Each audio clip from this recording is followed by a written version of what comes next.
Bonjour les enfants. Alors, on va continuer notre histoire qu'on trouve dans le livre des Actes des Apôtres, c'est-à-dire après la vie de Jésus, une fois que Jésus est ressuscité.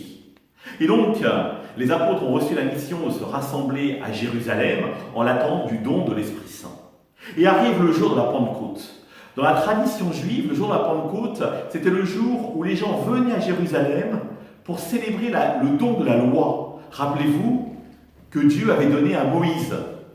Et donc, pour manifester l'alliance entre Dieu et son peuple, il avait donné une loi, 613 commandements, que les Juifs tenaient à vivre, et donc célébraient le jour de la Pentecôte. Et donc, ce jour de la Pentecôte, alors que les apôtres étaient rassemblés dans le Cénacle, comme je vous l'avais dit, l'Esprit Saint descend sur eux sous la forme d'une colombe, de langue de feu, pardon. Et chacun d'eux est irradié de l'Esprit Saint. Et alors qu'ils étaient blottis, un peu peureux dans le Cénacle, ils sortent immédiatement et ils s'adressent à tous les gens donc, qui viennent du monde entier, c'est-à-dire du coin de la Méditerranée, du bord de la Méditerranée, et dans des langues, et les gens sont très diverses. Ils viennent de plein d'endroits différents et donc ils parlent des langues différentes. Et là, les apôtres leur disent, dans de multiples langues, « Christ est ressuscité ». Et les gens sont étonnés de les voir en disant, « Qui sont ces gens-là? Comment se fait-il que nous les comprenions dans nos propres langues, alors qu'a priori, ce sont des gens simples, ce sont des pécheurs ?» Ils nous disent que Christ est ressuscité, mais qu'est-ce que ça veut dire?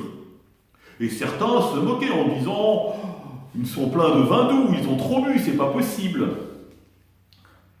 Et là, Pierre prend la parole et s'adresse aux gens en leur disant, frères et sœurs, vous qui êtes rassemblés, nous ne sommes pas pleins de vin, nous ne sommes pas ivres, il n'est que 9 heures du matin, mais nous avons une bonne nouvelle, une excellente nouvelle à vous annoncer. Christ est ressuscité, celui que les grands prêtres avaient condamné, ont mis à mort, ont exécuté sur le bois de la croix.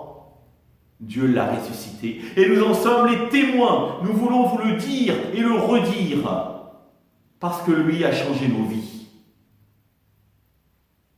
Les gens écoutent Pierre avec stupéfaction et sont touchés par ce qu'il dit, par la sincérité de ses paroles. Et ils se tournent vers lui en disant, que devons-nous faire? Et Pierre leur répond, convertissez-vous, changez votre vie, acceptez de faire le bien et faites-vous baptiser au nom du Père, du Fils et du Saint-Esprit. Ce jour-là, 3000 personnes rejoignent la communauté des chrétiens. Extraordinaire si on y réfléchit, l'action de l'Esprit Saint. Les apôtres étaient peureux, ils sont devenus courageux. Ils étaient terrés, ils ont annoncé la bonne nouvelle et les gens ont été touchés. Alors frères et sœurs, à l'approche de la Pentecôte, nous aussi, soyons irradiés par l'Esprit Saint comme les apôtres. À demain les enfants!